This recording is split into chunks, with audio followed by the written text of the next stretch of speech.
Hi, friends. This is John. Welcome to the Regenerative Agriculture Podcast, where we have all kinds of fun conversations related to regenerating our ecosystems, regenerating our health, regenerating the financial success and the opportunities in our rural communities and on our farmland. I've been looking forward to this conversation today for a long time.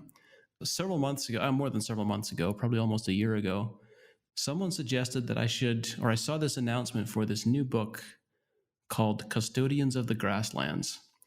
And I knew Colin's name. I knew a bit of the work that he had been doing from other people.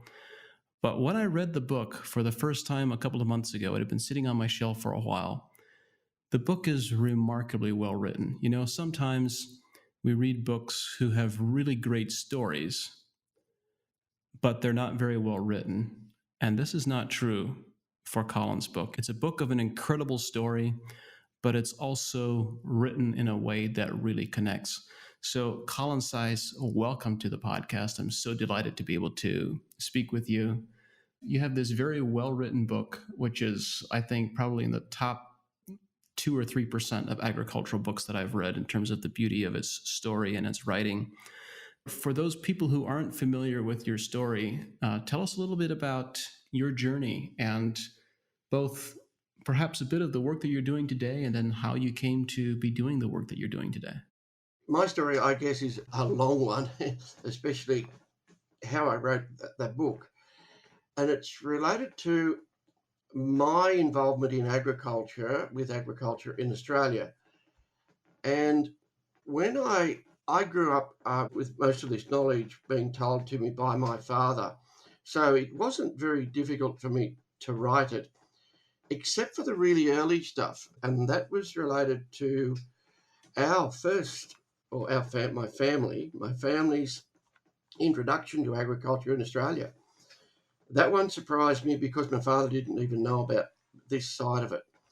And it turns out that my four times great grandparents, both male and female, were convicts in Australia, which is not uncommon in Australia. My four times great grandfather was a farm labourer in England. He stole a shirt and ended up getting sent to Australia as a convict, which seems fairly harsh punishment.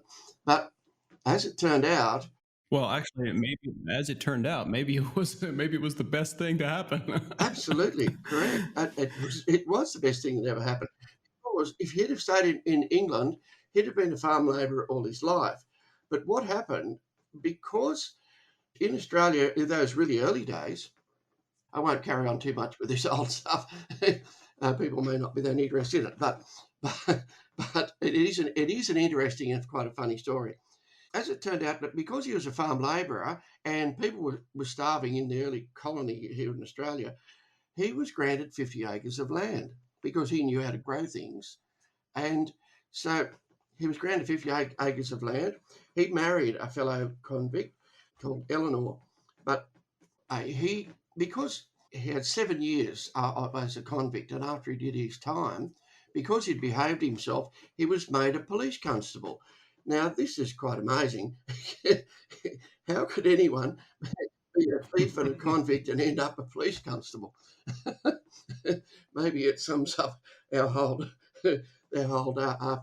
legal system in Australia now. So, but anyway, I won't go on too much with that. But that's our first introduction to agriculture in Australia. But it goes on from there. And my great-grandfather, he came from, East Germany or Prussia in the 1840s and was the gold rush in Australia. And he found enough gold to buy a horse team and a wagon, and bought a wagon and started a carrying business, like carting goods. But he bought a farm, which is a farm here now, but we have all part of it. And so that was our introduction to agriculture. So this is how I wrote that book, really, about the family's journey, each generation of what happened and what happened on the land, and how each generation did a lot of really good things, but all of us, including myself, did a lot of damage to the land and our farms. Totally innocently, we're doing the best we could at the time. And an example of that is my father. he followed the best science of the day from the 1930s right through to he died at age 86. So he followed the best science of the day, but the farm was collapsing all around him. And so we need to be aware that just because it's the best science doesn't mean to say it's correct. And this science turned out to be not correct. And I might add now, and some people definitely disagree with this, but the Green Revolution that was started in the 1950s and 1960s after the Second World War, with all the good intent of growing enough food for a lot of starving people around the world, it certainly achieved that. But the methods used have done huge damage, not only to our farms, profits, but also now to our planet. It's been an ecological disaster to our farms and our planet, and that has to change. You've experienced that. I experienced that on the farm that I grew up on. Many people have experienced that, and many more perhaps haven't the depth of experience to remember what it was like and are ignorant of the change that has happened, or they remain willfully ignorant and choose not to see. And it's interesting for those of us who have observed the impact and the transition. Well, actually, I'd like to just ask you the question: what were the damages that you saw on your farm? What did that damage look like? How did it manifest? I'll just backtrack a little because I grew up with this, so I'm very experienced with this form of agriculture. Now, I might add, when it was first adopted, it was very successful. It worked well. It created wealth for farmers. And my father was very good at it. It was very productive. A lot of the fertilizer and pesticides and that side of it were really good to start with. But what started to happen on the property here was things like we were just starting to notice that the pastures were not performing as well, even though we were putting a lot of fertilizer on, especially phosphorus fertilizer. Or my father was. This was really before my time, but I do remember my father talking about this, and he got the best agronomic advice possible, and he said the advice given to him was to double the rate of fertilizer. That'll fix it. So it was already putting a lot on every year annually. It was very common. It was almost every farmer in the higher rainfall areas of Australia was doing this. But the pastures continued to decline. Then our soils became acidic. That was the next thing. So then the advice was to put a lime on. Then we started to get saline areas on the property, dryland salinity areas, and they were growing quite large annually. Then we saw problems with our animals, with our sheep and cattle, just metabolic diseases in them, things like that, where everything was starting to go wrong. The wheels was just falling off, and no one really knew what was happening. And my father really tried to address it with the best knowledge at the time, but there didn't seem to be any answers to this. And most people, well, the majority of people didn't even know there was a problem. They just sort of went with it. And these was quite insidious, just slow creeping problems. So you had to be fairly aware and astute to even see them happening at the time. So when we think about that history, I'd like to flash forward to today. I imagine your name is quite familiar to many people in the regenerative agriculture space. And for those of our listeners for who it's not, look up pasture cropping, and you'll find Colin's name associated with the original idea of that practice and development of it. Can you bring us forward to today and tell us about what your operation looks like at this moment and what the overall system looks like? The farm is 2,000 acres, but today it is an Australian native grassland. It certainly wasn't 70 years ago. It was 100 years ago, but not 70 or 150 years ago. It was a grassland. So I restored the grassland. In conjunction with that, if you look at animals we're carrying, I'm carrying more animals now, and we're running mostly sheep, merino sheep. for wool production, wool and meat production. We're actually running more sheep than my father did in his era, with all that fertilizer and pesticides and all those products. So it's far more profitable than it was, and it's a lot easier to run and manage. We don't need the labour with the people working on here as my father did, and far more profitable. And it's more profitable because we're not spending the money on all these pesticides and fertilizers. When you say that you have restored the native grasslands, what does the species diversity of forages and of plants growing on the grasslands compare today to what was present before it was intensively farmed? In the Green Revolution side of things in Australia, it was promoted to grow introduced plants that were not native to this country. And that clovers, subterranean clover, and it was seemed to be the main one, and phosphorus fertilizer. So, and it was called super, or this phosphorus fertilizer is called superphosphate. But so it's interesting looking at some really old photos. Fortunately, my mother took a lot of photos with a little camera over many years, so I have a lot of photos of what it was like. And I get quite shocked when I look at these old photos. There's no grass on the property at all. I don't know how he ran any sheep at all, but he was feeding them a lot of the time with introduced grain and things like that. But back to your original question, what it compares like. So all of the pastures were introduced, and because they were introduced into Australia that has quite low phosphorus levels, low calcium levels, in other words, quite poor soils. And the soil on this property is granite, which is not highly fertile, certainly not compared to your soils through the Midwest. So nothing like that at all. Now, Yep. so everything we had was just introduced coming from basically around the Mediterranean, those areas in Europe. They were European type grasses. Now it's totally different. It's primarily about 60 species now of plants, mostly native grassland species here, and it looks different. It's 3 and 4 feet tall, the grasses here now. And I know every summer, even like in my time, we had no feed in summertime at all. Now there's grasses, 3 and 4 foot tall.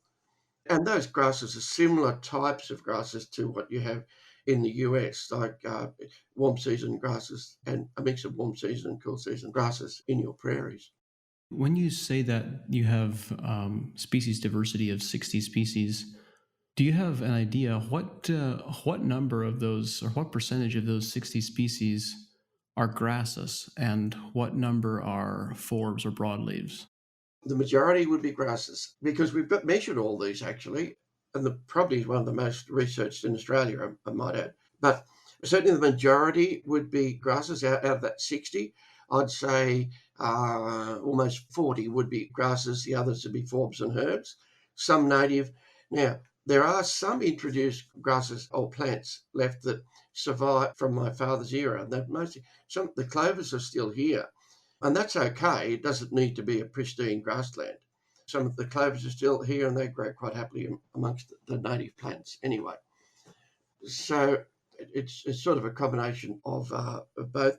In saying that, on some of the measurements that we've done here and some of our universities have done here, it's 80% native species, 20% introduced like species.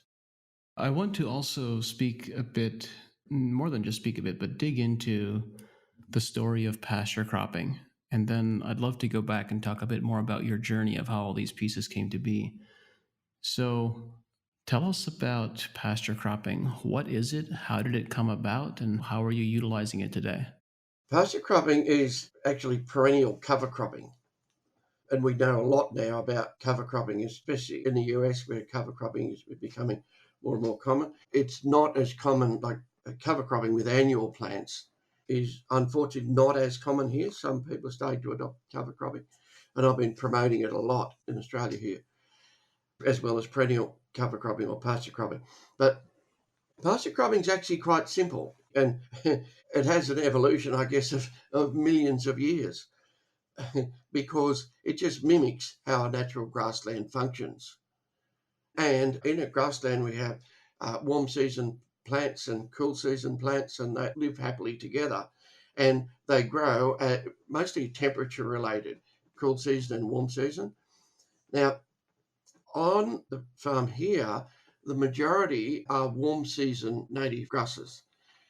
So, and they go dormant in the winter. Now, our winter isn't a cold winter. We rarely ever get snow here, so we grow winter crops. But these grasses go dormant in the winter, which is a very natural thing. When the warm season grasses go dormant in the winter, that's when the cool season grasses start to grow. So all that I've done is work with a natural system. Oh, Mother Nature had it right correct in the first place.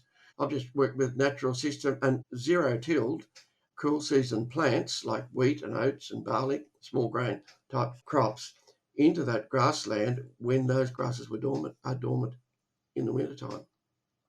It's actually quite simple. And is this no-till drilled? Are you doing any soil preparation? Are you doing anything special to suppress the perennials that are present? There's a few things we do. Grazing with animals is a very important part of the process.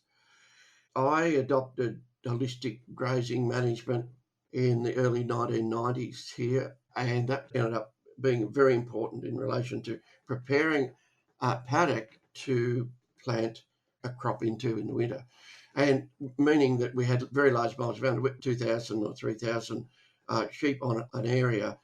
And what that does is just for 2 or 3 days, and that tramples the grass onto the ground and adds manure and urine, so it's adding nutrient to it, but tramples it very much like when you run a roller crimper over a cover crop to terminate it.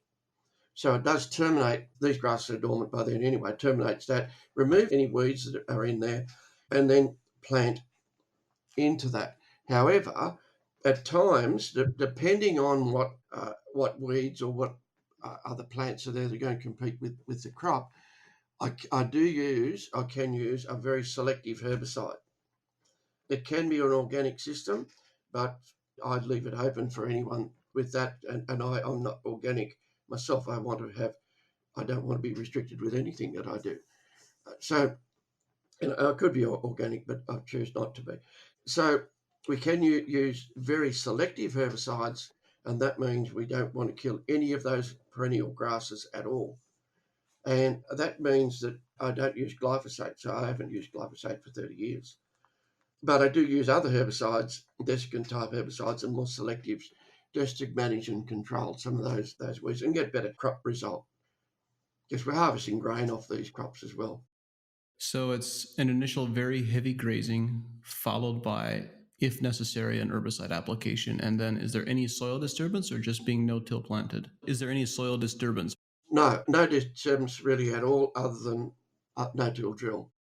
When you are planting into perennial cover crops like this, do you adjust the population? How does the planting population compare to a tilled system or this crop that isn't going into perennial covers? There's no real difference in the seeding rate. There's no real difference in anything. We put fertilizer on. I still use just a normal fertilizer, normal granular fertilizer with the seed down the tube, really, with the seed. And you can use there's biological products and organic products now that we can use as well, if people want to do this any way that they like. So there's not much difference really at all. I started with wider row spacings, but that's not that necessarily now with good disc planters anyway. That's fine. It can be almost the same. When it's sown, when it's first planted, it looks very untidy. It certainly doesn't look like a normal crop. So, and I tell people, don't show it to your bank manager until it's about for about 2 months later, because they look quite untidy crops. What do the results look like? How does the final harvest compare with crops that are not associated with perennial covers? There's not a lot of difference. You would think one of the questions I get asked a lot is, how do I keep the seed of the native plants out of the grain crop? I'm growing wheat or oats or barley, any of those. How do I get the seed out? Now, one thing that does happen is as the crop is growing, and this is into a late spring, the crop gets up above the grasses, which are trying to come out of their natural dormancy. But these warm season grasses like full sunlight, and they're not given full sunlight because the crop now is shading them. So the crop itself stops those warm season grasses from growing. It just keeps them suppressed. They're still greening underneath at that time, keeps them suppressed, and the crop looks like a normal crop of wheat or oats. Or it's very difficult to tell any difference at that stage. How do the perennial covers express themselves underneath the cereal? Do they start growing while the grain is still small and then just remain somewhat stunted because they can't get enough sunlight and are shaded out? How do they behave? Well, they don't try the warm season grass. They don't come out of winter dormancy until the ground temperatures are about 18 degrees. They start to try to grow, and your warm season grasses are very similar to that. So they start to come out of dormancy. They're green underneath, but don't actually grow very vigorously. However, when the crop is harvested with a normal harvester, a normal combine, as soon as the sunlight gets at them, they just explode out of the stubble of the crop. They grow incredibly fast once they get sunlight on them because they're sitting there for a fair while starved of sunlight. But one of the great benefits we've got, which many people don't realise, is the amount of, if you're running animals and growing crops, which a lot of people do in Australia, which we call mixed farming, we have animal feed, grazing, up to the point of planting the crop, and then really high quality feed in the stubble after the crop is harvested. You've really got to work hard to lose money with this system. It's almost impossible to lose money because even if the crop's a failure, what have you lost? You may have lost the potential of that grain, but you still haven't set your farm or that area back. You've still got all of your pasture and grasses and grassland intact.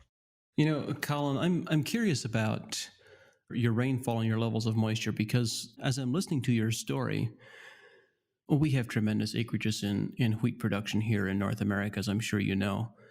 And a great deal, the majority of it is dry land.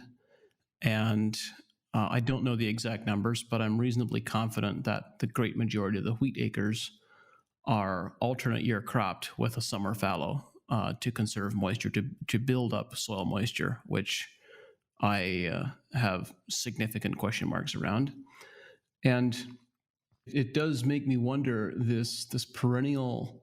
If I might just comment on that, I've had a couple of experiences where there's one farm in particular that comes to mind. Actually, there's now a couple of experiences where they grew cover crops or they just let the weeds grow during the summer months, and those soils that had plants growing on them ended up having significantly more moisture and producing larger yields for the following wheat crop than that which was dry summer fallow. And so, as I think about the way these perennials can conserve moisture when they are managed well, I am curious how adaptable this system that you're proposing would be to dry land wheat production. That's basically what we do here in Australia. It's almost all dry land wheat production or small grain production. It's certainly not irrigated here, so it's dry land. What is your average annual rainfall in your area? It's a 25-inch rainfall, Okay. reasonably evenly distributed. But people are adopting this form, like pasture cropping, in areas where it is 11 and 12-inch rainfall, and in other parts of Australia. Now, in those areas, because it's a very low risk method of agriculture, especially if you have animals as well, and that's part of the key to this. If you have animals, it is very low risk. Now, there's a couple of things that I do and recommend people to do, because I spend most of my life now, a lot of my life, helping people with their farming practices and on-farm consulting and things like that. So There's a couple of things we do. If we can use our animals more, like if people are worried about, and there is a transition in this when people start. If people are worried about not storing enough subsoil moisture, what I get them to do is keep those grasses grazed quite short through the summer period leading up to wheat planting. If you graze grasses short, they also have a short root system because that's just what happens if you graze the top off a plant, the roots will prune back. We've known that for quite a long time. So you can conserve moisture that way by simply keeping those plants short. The other way is to use, if you really want to, use a summer herbicide fallow, but not glyphosate. We don't want to kill those grasses. So use a desiccant type herbicide, which will slow the growth of those grasses down, but not kill them. Because the greatest asset that we have on this farm now is our native grassland. We certainly don't want to kill it. And that could be the case almost anywhere. People often don't realise the value of a really good functioning grassland, or at least a pasture that functions like a grassland. And that's another story again. So it's easily possible to grow high yielding crops with this just by tweaking things a bit more if people want to do that, depending on what they're trying to achieve. I'm speaking from a voice of ignorance of the system that you've developed, but also with a bit of experience on ecosystems. And I'm imagining what this might look like. And my imagination is coming up with a question. What I'm imagining is that there must be a very compressed time window between when the grasses would naturally begin going dormant and the optimal time for planting. In fact, I might almost expect that you might want to plant earlier than before the grasses actually start going dormant. And yet, so I guess my question is, how important is the timing for that intensive grazing and that selective herbicide application? How important is that to coincide with the grass's natural dormancy stage? And how does that interact with seeding? And is my imagination completely off? Yeah, no. That's a great question. It does work okay in our environment here. The timing is not really a problem. In other areas, other parts of the world, it could be. Here, the grasses are starting to go into their dormant phase about a month before we normally would plant. So that's okay. They're fully dormant with planting anyway. So we don't really need to try and shut those grasses down. I mean, put them to sleep artificially. However, they're certainly it's a bit like anything. Nothing's perfect. However, early crops, I'm talking about here now, forage crops, simply for grazing, which need to be planted early in what you call early fall, to get good growth before the winter sets in. Those warm season grasses are still really actively growing. So it is really critical then. What I often do is to do two grazings, reasonably short distance apart without a recovery time between them, with only about a month recovery, which is not normally what you do with holistic grazing management, to stress those grasses deliberately more and get them shorter. And then also use a knockdown type, desiccant type herbicide to put them into winter dormancy earlier. But can be other problems. So if depending on the season, those grasses can recover from that herbicide, which you want them to do, but recover too early and then start competing for moisture with that newly emerging crop. So nothing's ever perfect with this, but it's a matter of we manage things with all types of agriculture. So it's just another way of managing things. Something that when I hear you speaking about a crop desiccant, something that we have learned that you may want to experiment with, or maybe already have, is foliar applications with high doses of boron. We find that boron, and for our listeners, if you're interested in digging into this, I wrote a blog post on this topic, but it speeds up plant senescence. It speeds up what the plant naturally wants to do anyway, and it moves a lot of sugars out of the vegetation down into the crown. So, in some settings, in some contexts, for some species, this might work very, very well. In others, it might not work so well at all. Okay. I don't know about that. So that's really valuable information in regard to this. And I try everything. Have over the years tried just about everything. So I will try that. Yeah, I've seen some remarkable responses on forage crops where things senesced and went into winter dormancy very, very quickly with a foliar application of boron. You don't get the same response from a soil application. It needs to be foliar applied. So you mentioned if you have grasses that are still quite vigorous, approaching the planting period, you would go in with 2 back-to-back grazings, 30 days apart, very intensely, with very little rest period, for the intent of deliberately stressing the plant. How important is that, whether you're doing one grazing or two, how important is it to get the timing of that grazing right relative to the moment of planting? Or perhaps a better question is relative to the stage of plant dormancy. Yes, it needs to be reasonably close to natural dormancy. If it's done too early, the plants will just grow again, especially if there's reasonable rainfall. They will grow again. They certainly love to grow.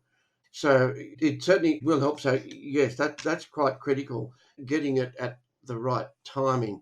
But we know reasonably well just when the plants are going to be going to dormancy because most areas we know, most people know when we'll either get a first frost or the weather starts to get cold anyway, and it often does fit into when we normally would plant, at least in this country, at least in Australia. So as you've been consulting and working with other growers in different regions, we tend to learn the most from things that aren't successful and that don't go well. So what have been the scenarios where people have tried pasture cropping and it hasn't worked so well, and what have you learned from those experiences? I think most of those I've done. Yeah, and you're absolutely right. Uh, you learn from failures. Well, in fact, the only time you don't learn from failures if you haven't learnt something from it. So we should learn Yeah. from every failure, and especially early days, like when I was developing a lot of this, because everyone thought I was a total lunatic, of course, and I was copying all sorts of criticism, and so I had no one to help me. You used that term in the past tense. You said everyone thought I was a lunatic. Is that still past tense or is that still present? Probably, but no, they don't think I'm as big a lunatic now. When I said I had no one to help me, I'll tell the story how this started here eventually. But I had a good friend and neighbour. We were playing around with a lot of this stuff together. But I'm a very good friend with Dr. Christine Jones, who I think's in the US at the moment, or she has been doing talks there. And with Christine, because Christine's is many things, an ecologist and soil scientist, and she's a grassland ecologist. I would just contact Christine when this is early days. And would have a problem because I was communicating with Christine a lot with this because she was the only one from a science background that really understood what I was trying to do. And she could see things through a plant's point of view. She could see what the plant was trying to do, the perennial grasses or the things competing with crops. And she was a great help.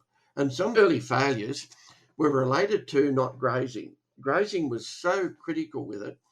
One of them was to try and balance the carbon to nitrogen ratio with the grass, like very high. If you've got too much dry grass there, your carbon to nitrogen ratio is extremely high, which is good in one way, but not so good for the crop as far as nitrogen drawdown problems and that sort of thing. So that was one thing. The grazing of the animals was critical in many ways.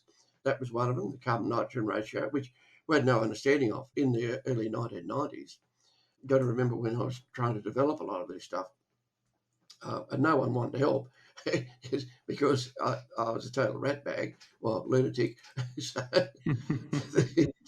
I've got to remember not to use too many Australianisms. No one understands me if I use too many Australian. We'll laugh at them anyway. Yeah. So, so things like that, where I was getting really poor crop results. One thing that we need to realise with this is the basic agronomy still applies. It might appear totally different, but basic agronomy still applies. The basic science still applies, but we just are doing things a bit differently. We're growing stuff into a living but dormant plant, but that plant, because it's dormant, doesn't compete. And for forever, we thought we had to kill everything to grow something, but Mother Nature doesn't do that. Mother Nature has everything growing together. So why don't we mimic that natural system a lot better?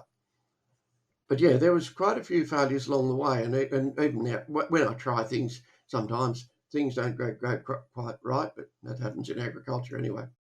So, when you were describing the contribution of grazing to adjusting the carbon to nitrogen ratio, I'd like to understand that better, and I think it's important for us to understand that well because while I would be an advocate for incorporating livestock, we have a different landscape here in North America than you do in Australia. We have relatively few mixed farmers. Yeah. Many do not have livestock. And so I'm sure the question that's going through many people's minds is, could this be mowed instead of grazed? Okay. Yes, it could be. It could be mowed instead of grazed, but then that costs money. It also Yeah. it also doesn't add any nutrients to the soil. Also, when we put livestock over, like on an area, the dry material is pushed onto the soil surface, so soil microbes can get at that and break it down. If it's just mowed, most of the time that dry material is sitting above the soil surface, oxidizes and doesn't really do anything. It gives us some ground cover and certainly can control weeds and things like that. But having it in touch with the soil surface is absolutely critical, especially, and I haven't spoken about that yet, especially if we start talking about improving soils and soil health. Animals are so critical in that. And unfortunately, we've seen in Australia here as well, a lot of the cropping guys have removed animals and the whole, everything's falling over, it's crashing on them. And that's because nutrient cycling is stalled, soil carbon levels are crashing, organic matter levels are crashing, and the whole system is falling apart. And it's not only because there's no animals, but partly because of that.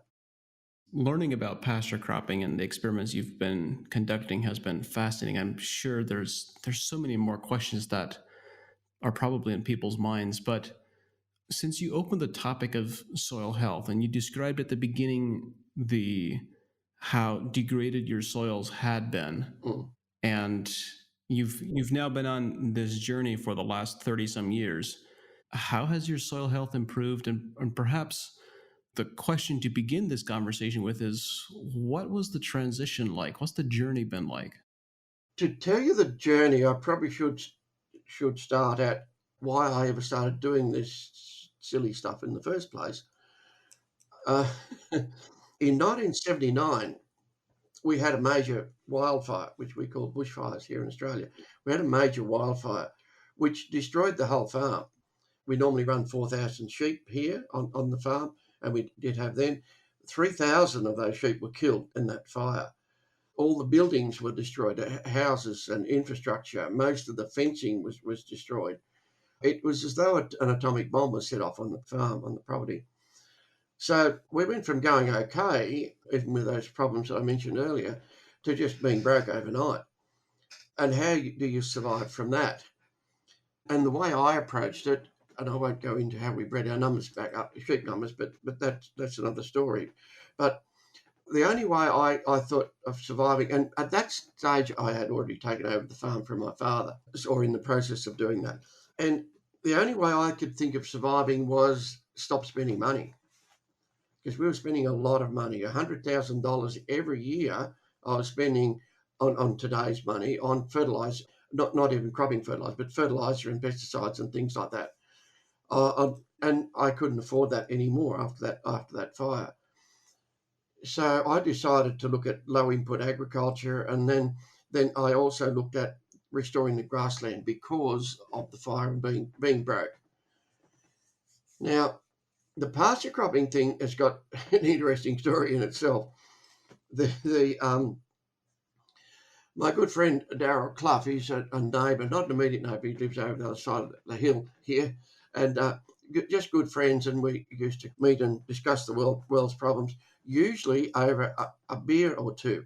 But one evening we were discussing these problems over a beer or two, and we had a lot more than a beer or two, and this idea of why don't we, when we're sowing crop, why are we killing with high rates of glyphosate?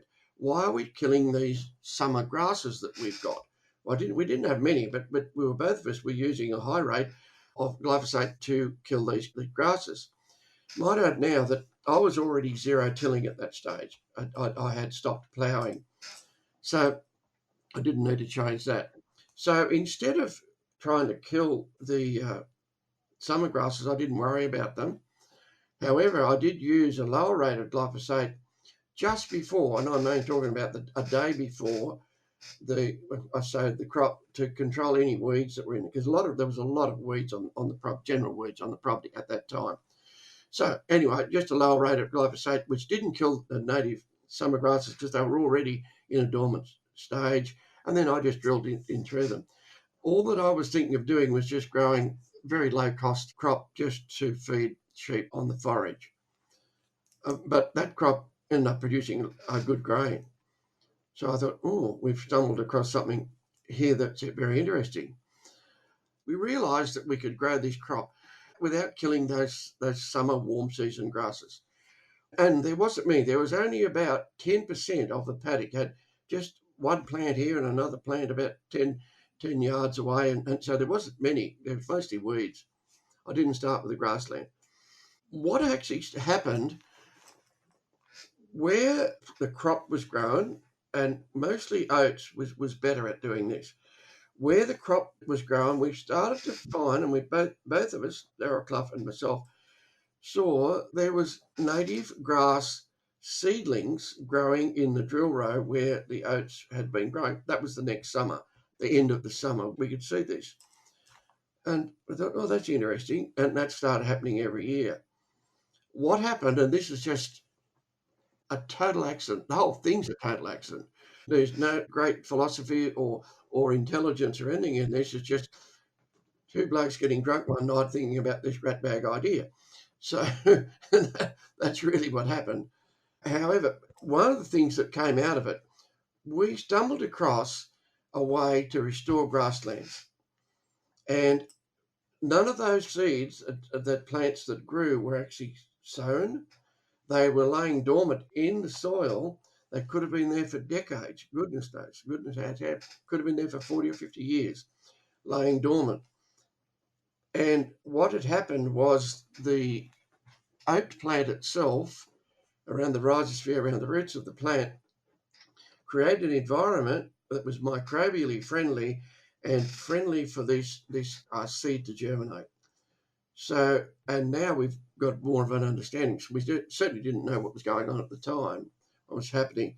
But now with more of an understanding of soils and the soil ecosystem and how they all function, now we know to a large degree what was going. We created a really healthy environment around the seed and it was happy to germinate. And that's happened pretty well all over the world where anyone has used these techniques. We very rapidly restored perennial species. That's the best part about pasture cropping, not growing the crop, which we can do, but restoring grasslands. And that's often overlooked.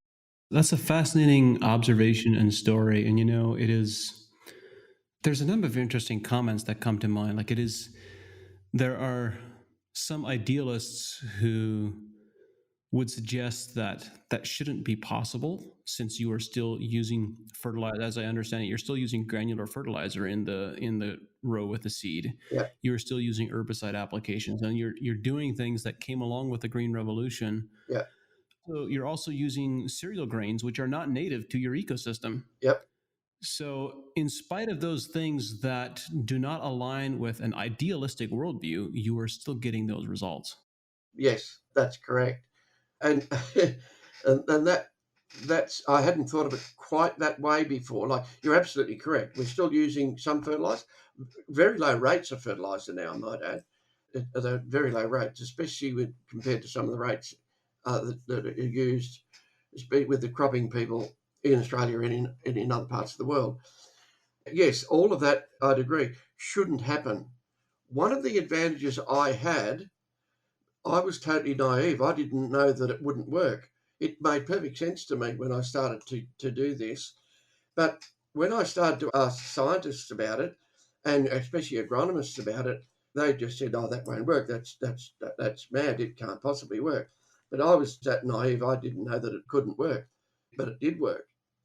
So I think we'll learn more by watching natural systems than we will ever learn. We need to learn more about how nature functions and mimic that a lot closer. Then we'll start to get things right. This is a fascinating conversation because I'm making notes of things that I want to follow up and ask questions about. That my list keeps growing longer, faster than rather than shorter. We do want to continue on your soil health journey and how your soil health has improved, but a question just popped into my mind on going back to grazing and grazing pressure, grazing sheep versus mowing. Do you have any insights into the relative impact of grazing livestock, grazing cattle versus grazing sheep? Because we know that sheep graze much more closely and they would take these dormant species or approaching dormancy grasses down much more closer to the soil surface than livestock might. Yep, I do. Now, that's true. Sheep will graze shorter, but only if we allow them to. Managing animals, either sheep or cattle, is related to how they're managed. You simply don't let the sheep graze that short. And that's what holistic grazing management's about, and grazing rotations is about. I actually don't see any difference really in sheep or cattle if they're managed well. Okay, so that leads to the obvious next question is what is the type of residue that you like to see being left behind after the grazing pass or the two grazing passes before you are seeding? Before I'm seeding, certainly you shouldn't be able to see the soil surface. It looks like a cover crop, ideally, with quite a lot of dry material on the soil surface. Looking at it, 3 or 4 inches thick, that type of thing. It's a bit difficult to describe, but yeah, we still need a lot. However, in drier seasons, we sometimes don't have that much. In a drier summer, we don't have that much cover, and it still seems to work quite fine. But if you haven't got that much cover, you tend to get more weeds in the crop. That's the main difference there. Covers definitely work in weed suppression. All right, let's come back to your soil health progression. You've described for us how all of a sudden the native seed started growing again from the seed bank in the drill rows. How did all of this lend itself to improvements in overall soil health? You had salinity areas that were growing that you had to deal with. How did all of this evolve? Very interestingly, because the farm's been monitored very carefully. Well, not from when I started, because I wasn't expecting all these changes. I was just trying to survive, really. But when I started to see these things happening, I was asking myself these questions: what's going on here? This is not supposed to happen. Any of this stuff, like being able to just grow plants like that, especially native species. What I was also noticing was around the clumps of the native grasses when they were in their dormant state, like the ones that were left there weren't many. The crop itself was a lot higher. It was 30 to 50% better and greener in amongst the dry grass. Now, that was absolutely anti to anything else. We're supposed to kill everything to be able to grow a crop, but it was actually better amongst it growing right when it was right inside of that perennial grass plant. So there was all sorts of unanswered things. So I then approached our main research organisation in Australia, a government research organisation, and I finally got them to do some work on it. I said, "There's all these strange things happening. Would you like to have a look at it?" Which they did. Anyway, but then I did my own monitoring as well, counting plants and doing soil tests and all of that stuff because I was fascinated with what was happening. Now, just to sum the soil health side of it, the soil ecosystem has changed really totally. And the obvious things about, well, if we just backtrack a bit from that, soil structure changed to start with. The soils get softer and spongier, and then we started to build soil. And now we started with about 4 inches of topsoil, that's all. And now there's about a foot of topsoil, of dark made soil. That's the obvious sort of physical things that we can see. Soil carbon levels, and we measure mostly in carbon, more so than organic matter in Australia. Carbon levels have increased by over 200%.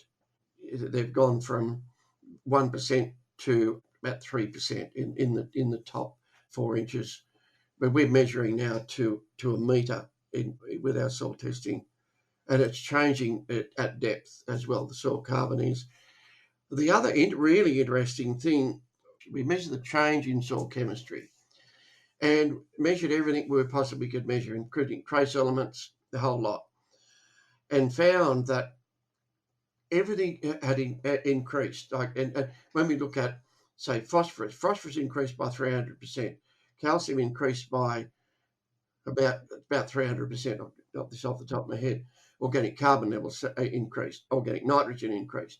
All the trace elements increased by a lot. The only things that didn't increase was sodium, iron, and aluminium. They decreased. The things that we didn't want decreased.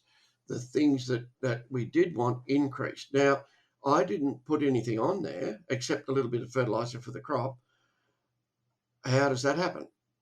This seems like alchemy, you can't do that. Well, I've been told that you can't do that. Must have fudged the figures.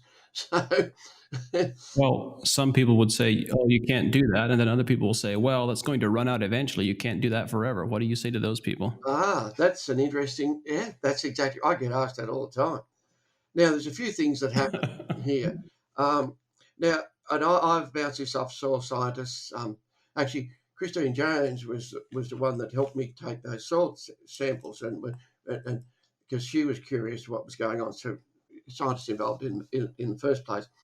I've asked soil scientists all around the world because it's created a bit of an academic argument. How can this happen?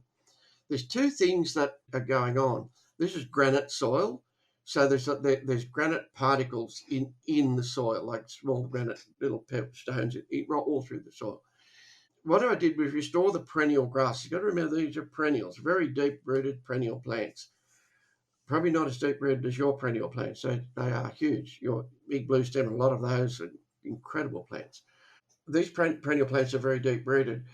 And so they're going down and cycling nutrients back up from where they hadn't been roots for 70 years or more. So a lot of it is just simply can be explained by bringing nutrients up from depth and cycling. But one of the things I haven't told you is that in that test was done, there was available nutrients and totals. Now, totals aren't supposed to change. So the totals and the available change. So where did that come from? Now, it's looking like it must be alchemy. So just to be clear, when you say a total, are you referring to what is called a total nutrient digestion test? Yes, I think that would be how you describe that. Yes, yep. Yeah. So it looks as though, and we don't really know. I'd love some more science on this. As far as we know, and this is from soil scientists and people that really took it seriously, and it is possible. Like all the minerals and that we've got in our soils were on this planet in the first place. You know, they've always been here as rock. So everything that we've got in our soil has come from the parent material. Now, the parent material, because this is granite soil, is still there. It's quite possible that the increase in these minerals and soil and nutrients and everything in the soil that we're measuring are coming from the parent material because we've restored the soil ecosystem and those minerals are actually coming out from the parent material. That's an answer that I've been given by some of the soil scientists. Yeah. Being granite soil is not possible on other soils. This is, when I was first going back probably 20 some years ago, 15, 20 years ago, I was exposed to doing soil analysis, total nutrient analysis. That was actually, it was a mining assay. These assays were done for geological exploration. And so they would measure every mineral that was in the total complete profile. And then a number of years ago, those tests were difficult to access, and the labs were challenging to work with, but still possible. There's a couple of labs in Canada, here in North America, that run these tests. But then the agricultural labs started running this total digestion assay, and I had just made the assumption, which I now am quite certain is incorrect, that the type of extraction that they were running was similar to the geological assays. But then, as in with your experience, we start seeing these farms where the numbers on the total nutrient, on the total digestion analysis are increasing significantly, which I would speculate can't be true if you're actually measuring everything that's in the profile as they do with a geochemical exploration assay. And so, yeah, I think obviously it's coming from somewhere, and it would appear reasonable to speculate that it's coming from the geological parent material. Yeah, that's sort of the conclusion we've come to, but I'd love more work on that. And there's a lot of unanswered things with this. And not only what I'm doing, but many people are adopting a different form of agriculture, which we're commonly calling now regenerative agriculture, are seeing these things that don't add up when you compare it to conventional agriculture. And that's why I think sometimes that regenerative ag or someone doing it differently gets a lot of criticism, because things start to change and we get these different results and no one can work out why. It doesn't fit the model. Yeah, you're exactly right. We've had some fairly spirited academic disagreements where academics have said that it's not mathematically possible to build soil carbon that rapidly. And yet, growers have said, well, here are dozens of years of lab data showing that it did. So, are you saying the lab is wrong? Yep, I've had exactly that same thing happen here. Yeah, with like very spirited discussions with scientists, especially. However, scientists that are ecologists actually understand all this stuff that I've been doing. They get it straight away. Ecologists are totally different because they're broader thinkers. Yeah. So thank you, Colin. This has been such an enjoyable conversation. What are important pieces of your journey and your discoveries that we haven't yet talked about? Oh, well, probably. One of the things that I have adopted more recently, when I say more recently, in 2010, I started to look, even though like this is perennial cover cropping and there's 60 species of grasses in this grassland and we're planting a crop into that. How can we drive the soils and soil health? Because that's where everything begins and almost ends, at the soil. How can we drive it further? How can we continue to improve this soil? Right through when I was developing a lot of this stuff, I I'd keep on running into problems, as you do, and things weren't working right. What I would do is ask myself, to try and solve a problem, what would happen in a natural system? What would old Mother Nature do to fix this problem? Answers there. We just need to look for it. So that was the same thing that happened with me. I was wanting to drive the soils further, and the answer was simple. I needed more plants. There was 300 plants on this original grassland here. There'd be more than that in your grasslands and prairies in the US. So I started to look at growing crops with more species in it, just like a cover crop, like an annual cover crop, except that multi-species crop is now my crop. It's not the cover, because the perennials are the cover so it's the other way around. So I started growing these multi-species covers, and they moved it to another level. In many ways, we started to get great improvements, especially even again in soil structure and pretty well all of it. But one of the things that I really noticed, because I was growing these for forage for animals for grazing, and the forage value on a multi-species, I'm talking about up to 10 or so species, is huge. And I did some trials here, grazing trial, on these multi-species because I was seeing the weight gains were better, and especially young sheep, the growth rates were amazing on them. And I started to look, someone must have done some work on this and measured weight gains on these. No one had, so I did it myself. I would speculate that the forage quality improvements that you saw probably did not show up in a laboratory analysis. Like you could probably do forage analysis on those and look at weight gain per ton or milk production per ton or whatever the metrics are that you were using and probably not see the differences that would show up. That would be right because they're just mostly measuring biomass. But the weight gains were double.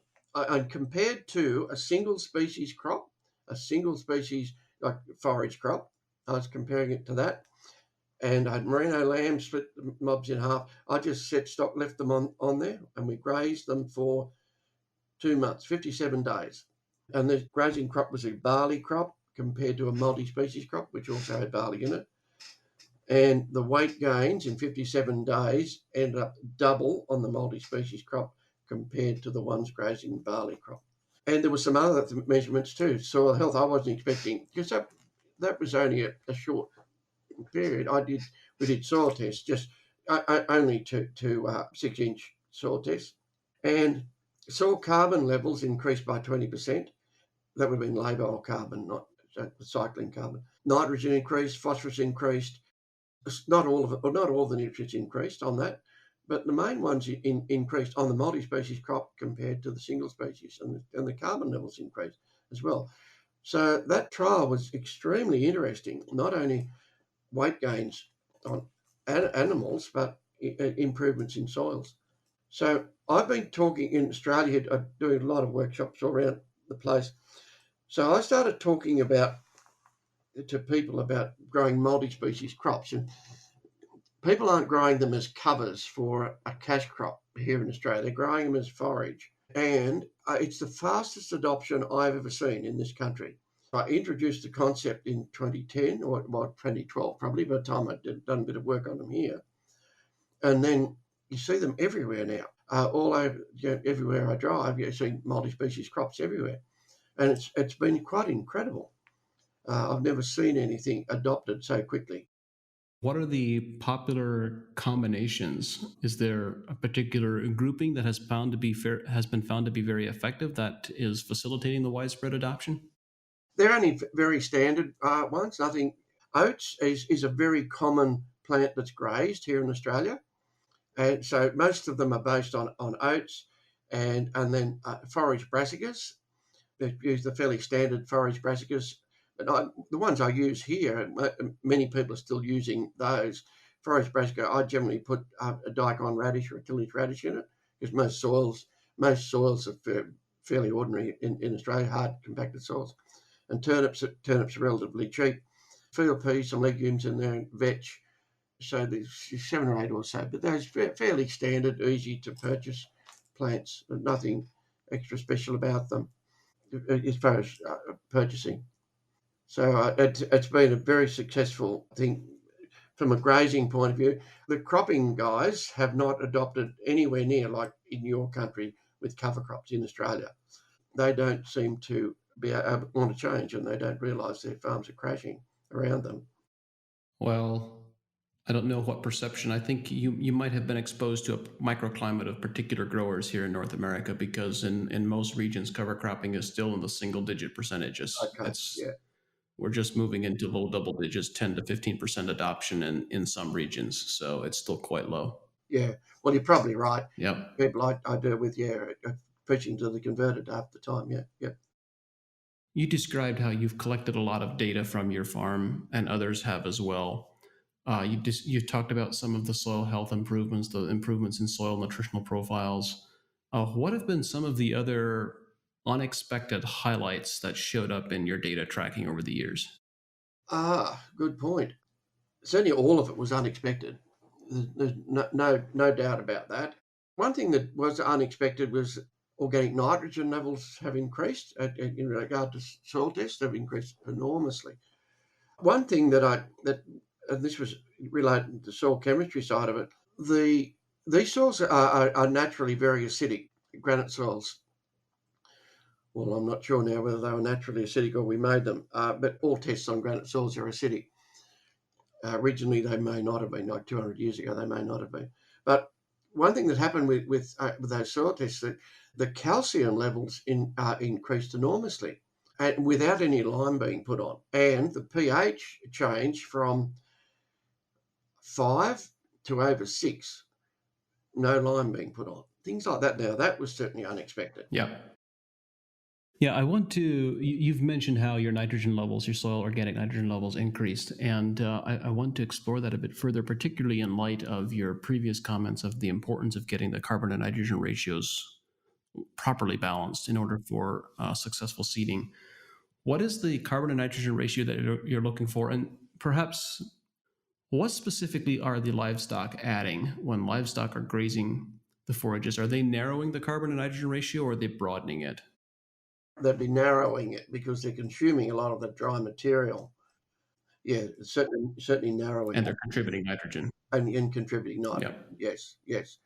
Because it's a living, growing system that you don't have a lot of because it's a perennial system, don't have a lot of control on it. You sort of get what you get, depending on the season. Well, I mean, we'll always have grassland in the summer, but lack of rain, it could be not as much biomass there as other seasons. So the carbon nitrogen ratios can change in that sense from year to year. So, in relation to that, what is interesting, I find we start off even with just an oat crop, not necessarily a multi-species crop. We start with this huge amount of biomass. By the time we get to our spring, you look for ground cover and it's all gone, almost all gone. It's just all gobbled up by microbes. There's virtually none there. The same with the stubble, the remnants of the crop. That's gone within a very short period of time. You just can't find any. So microbially, the soils now are extremely active and functioning very well. That I guess that's also another surprise thing that's just come out of things. Things happen almost every day that you think, gee, how did that happen? Yeah. Well, Colin, this has been such an enjoyable conversation. I think perhaps we need to share this information with our audience, and then welcome questions and feedback, and have a follow-up conversation, because what you were describing is such a radical and a different approach that I think it'll be a significant jumping off spot for a lot of people. And there are so many questions that could be asked that I'm kind of uncertain in what direction to take the conversation from here. And it sounds to me like at some point soon you need to come back to the States to talk more for longer periods about the success, because I think there's a growing group of people here who are ready to take the next step and who are constantly evolving on their journey. So it's an interesting time to be alive and to observe the differences, that's for sure. Yep. Yeah, that's always possible. Might add now that I'm actually going to be going over the States in end of this month. I'm doing a series of 4 talks over there, workshops, from one in Kansas, Oklahoma, South Dakota, North Dakota. Who is organizing those? Where can people learn more about them? Terrell Owens contacted me. He's a farmer in Kansas at the first place. Gee, what I should do is email you the details of those. And the first one's on the 3rd. I would be happy to share that information once we release this episode and put it out there. If we're in enough time, I think we can get this out in the next couple of weeks, and that would be enough to pull some people there. Yeah. Okay. Yep. No, that's good. Wonderful. For all of our listeners, I highly recommend Colin's book, Custodians of the Grasslands. And you can also find out more information and some other presentations and other things that he has done online. Certainly worth looking at. And if you have any follow-up questions that you are unable to find the answers to, please send those to me. And I look forward to having Colin back for a further conversation to dig into any questions that you might have. So, Colin, thank you for being here. Thank you for being willing to share your wisdom and experience, and for all the work that you do. Thank you very much. The team at AEA and I are dedicated to bringing this show to you because we believe that knowledge and information is the foundation of successful regenerative systems. At AEA, we believe that growing better quality food and making more money from your crops is possible. And since 2006, we've worked with leading professional growers to help them do just that.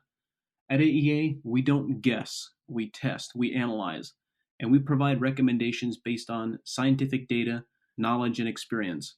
We've developed products that are uniquely positioned to help growers make more money with regenerative agriculture. If you are a professional grower who believes in testing instead of guessing, someone who believes in a better, more regenerative way to grow, visit advancingecoag.com and contact us to see if AEA is right for you. Thank you for listening, and we look forward to working with you.